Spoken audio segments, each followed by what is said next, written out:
प्राकल्पना के बारे में हम विस्तार से कई व्याख्यानों के अंतर्गत विस्तार से चर्चा कर चुके हैं। I have already discussed the various issues related to hypothesis in different lectures that I have delivered so far. Today it's time for me to summarize the things and to produce a summary of hypothesis to all those who failed to listen to my previous lectures and who really want to learn about hypothesis. By now we have learned that hypothesis is a very important aspect of social research. Without hypothesis we cannot imagine a legitimate, a genuine, a true research. So it's the core, it's the backbone, it's the basic pillar, it's the foundation of research, without which no real research, no true research can be possible. तो आज हम प्राकल्पना से संबंधित विभिन्न पहलुओं के सारांश पर बात करेंगे। ये व्याख्यान विशेष रूप से उन स्टूडेंट्स, उन स्कॉलर्स के लिए महत्वपूर्ण है जो मेरे पिछले व्याख्यान नहीं सुन सके और जो प्राकल्पना के बारे में बहुत कम समय में अधिक से अधिक चीज़ें समझना और सीखना चाहते हैं। तो देखें, मैंने इसके सारांश के अंतर्गत सबसे पहले हम बात करेंगे डेफिनेशन ऑफ हाइपोथेसिस। जैसा हम जानते हैं कि प्राकल्पना एक पूर्व विचार होता है जिसकी सत्यता की जांच अनुसंधान के दौरान की जाती है। जब एक अनुसंधानकर्ता किसी भी चीज़ का अनुसंधान करना चाहता है, किसी भी समस्या का अध्ययन करना चाहता है, तो वो उस समस्या, उस घटना के बारे में एक पूर्व विचार लेकर चलता है और ये पूर्व विचार उसके अनुसंधान का आधार बनता है। A hypothesis is an assumption about how two or more variables are related.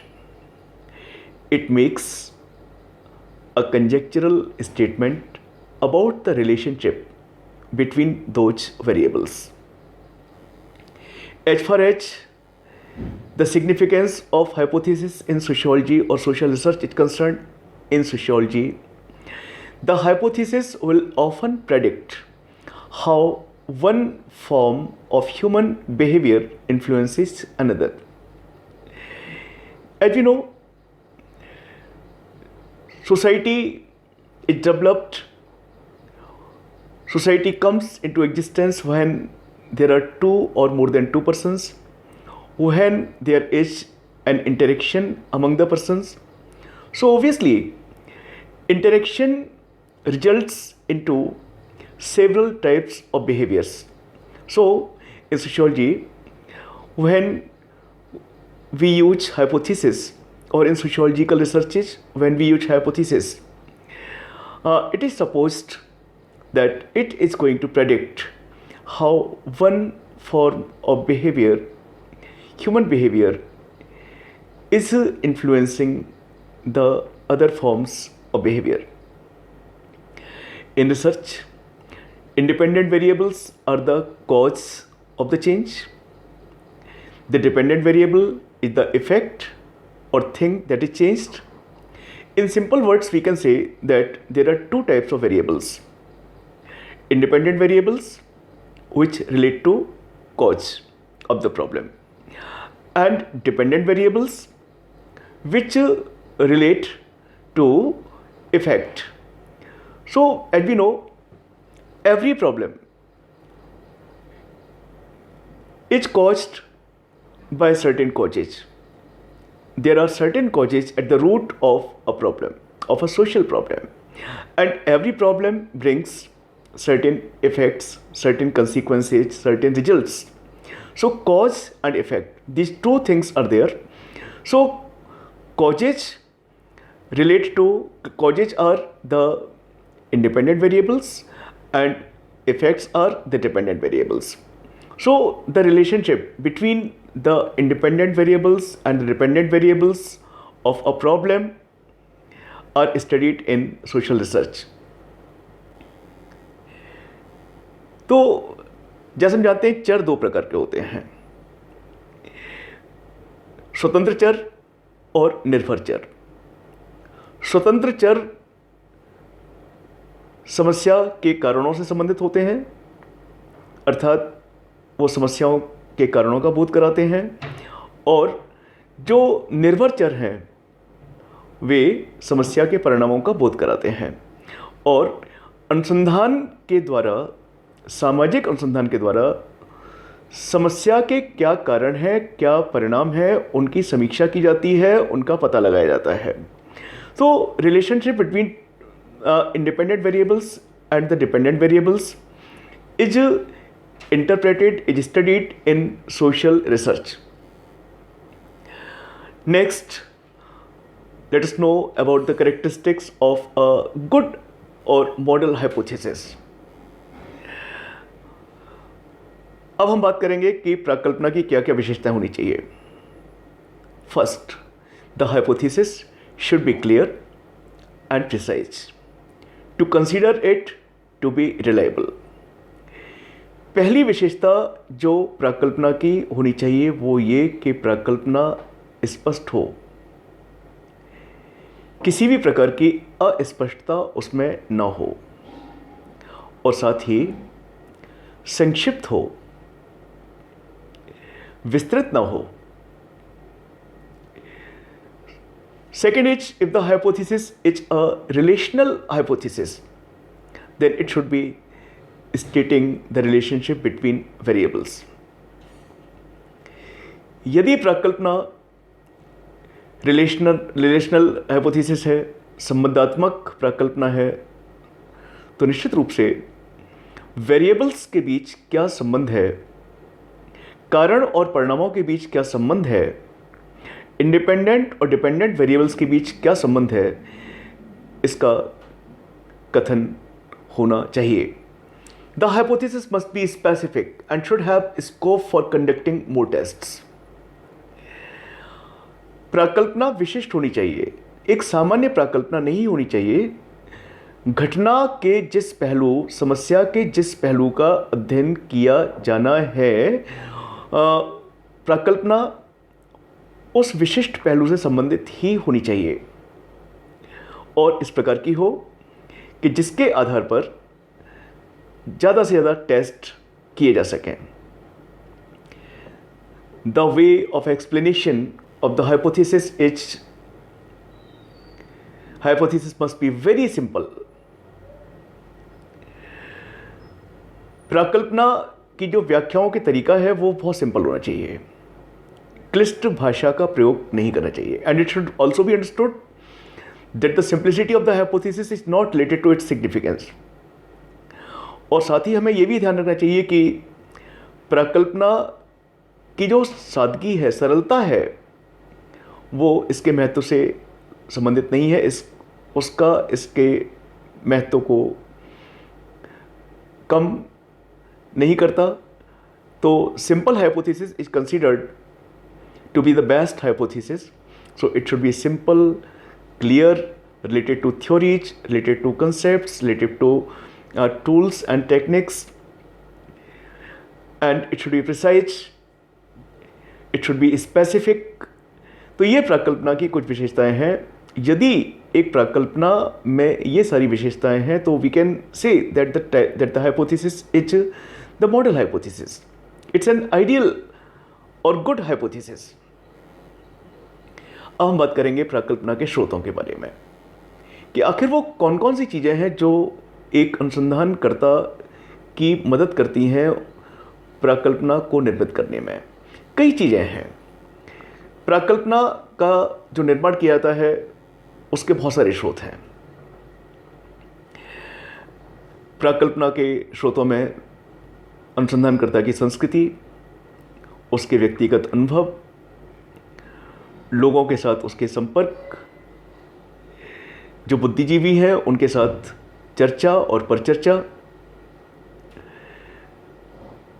साहित्य, संबंधित साहित्य।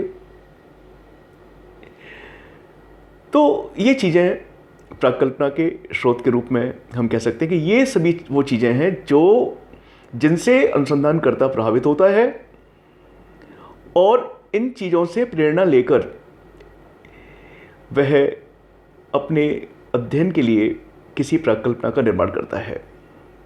सो some of the sources of hypothesis include the resemblance between the phenomenon, observations of the researcher, observations from past studies.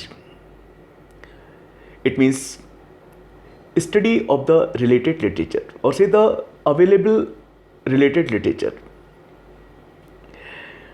Present day experiences, it means the experiences of the investigator or researcher or social scientist, and from the competitors. These things teach the researcher many things, and they have a deep impact on the mind, on the approach, on the thoughts of the researcher.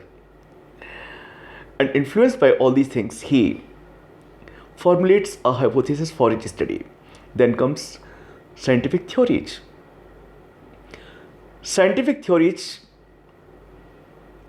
prepare the researcher to formulate hypothesis strongly.